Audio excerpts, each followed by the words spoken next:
You know how I got land? I was homeless. And I used to fish all the time. I wasn't fishing playing. I was fishing catching fish because I drive to a rest area because I kept charcoal in my trunk. And when I got to them little grills on the side of the rest area, I'd take my charcoal and I'd fry my fish. But I was always fishing somewhere illegally because I ain't own no lake or nothing. And I catch a string of bass, probably get 6, 7 on there. Hey, what are you doing over here? Get away, get out of here. I pull my string up. Hey, them fish don't belong to you. Let them fish go. I got to take all them fish off the hook and throw it back in the water. He didn't know, man, that I'm trying to eat, but I can't break no law, so I got to go on about my business. So first thing I said, I told God, I said, when I get me some money, I'm going to buy me a piece of land. Because I just want a piece of land where can't nobody run me off. I just want something I can stand on.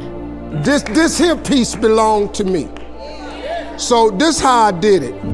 I was reading something one day and I said, man, how much land is on earth? So I looked it up. It's a little over 36 billion acres of land on earth. At the time, it was between 5 and 6 billion people on earth. It's a little over 8 billion now. So I did a little hood math. I said to myself, if it's 36 billion acres of land and it's 6 billion people, just to me, everybody ought to have 6 acres of land. It was a scripture my mom used to tell me about all the time. She said, you have not because you ask not. So guess what I started asking for? 6 acres of land. Just wanted 6. So I messed around and got my first piece of money.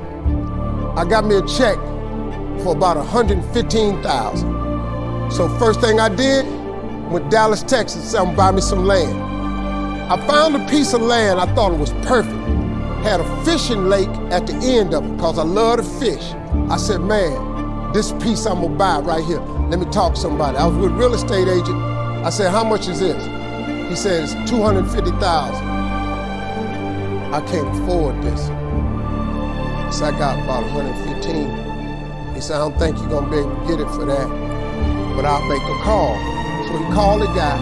The guy said he would take 115 now and I could pay him the rest later. And before I did it, I said, hey man, let me ask you something. How much land is that? He said, oh, that's 6 acres. It was 6 acres.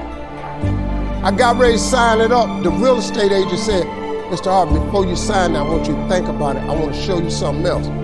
So he took me over to this dude's house. I never met this guy. He came outside, he's a hillbilly. He's just country. You know, I was a little nervous. Me and hillbillies don't really, we don't normally work that good together.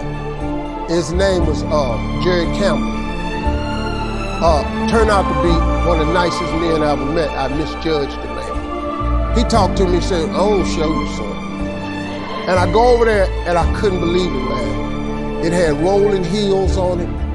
It had 4 lakes on it, fishing ponds. I said, man, look at this right here. How many acres is this, man? He said, 16 acres. I said, man, I can't afford nothing like that. He said, well, hold on, I'm in a tide right now. How much you got? I said, well, I was gonna do this other piece of land. I got 115, I'm gonna pay now. And if you give me a year to pay out the rest of it, I could buy it from you like that. He said, tomorrow morning, if you bring me a $115,000 check, I'm gonna give you this land. So I got the 16 acres of land the next day. So I said, wow, that's how it worked. You have not cause you ask not. I asked for 6. Soon as I was gonna buy the 6, he put some grace on it. Next thing you know, I got 16 for the same money. So I got to thinking, I got a couple partners in Cleveland that's locked up. They not getting out of prison. So I asked God, could I have a 6?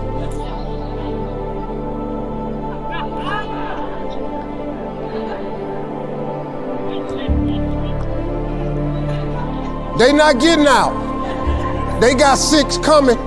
Hey, Lord, can I have they 6? So you know what he did? Some land opened up next to it. I bought 18 more acres. I bought it. So I went back up to Cleveland. I was hanging out one day. My boys was on the corner. I told them, I said, look, man, I can't hang out on corners no more. I'm trying to get my TV career started. Oh, you done changed, man. This what's happening. So now you done got this little money. You done forgot where you from. I said, okay, hey, Lord, can I have A6 too? So I see right now. Yeah, I see what's happening right there. They ain't finna go nowhere. So I kept asking for everybody I thought wasn't gonna ask for they 6. I asked for they 6. I ended up owning almost 300 acres of land in Denton County, Texas. But I just kept on, man. Just kept on with it. I just kept the faith. I kept believing. I kept asking. I kept wanting. God got great life for you, but you're gonna have to ask for it. And when you ask for it, you're gonna have to believe it. After you believe it, you gotta put your work in.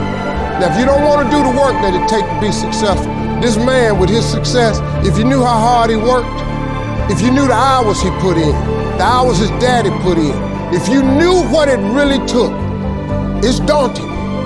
It's days, man, where you go, whoa, what is this I'm trying to do? But you got to hang in there. See, getting what you want is up to you.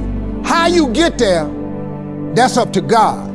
See, the problem with you is you trying to figure out how to do something. Listen to this. The how-to ain't none of your business. The Bible don't tell you to figure nothing out. It say ask, believe, and receive. Now, see, you keep going down these churches, they keep telling you this, but you ain't listening. I'm asking you to listen. You can turn your life around if you change your attitude. You change your attitude, you change your altitude. Stop sitting in here with a life of mediocrity when that ain't what God created you for. Now, you might not want this life. You might not want what it takes to get here. But if you want this life, you got to put in your work.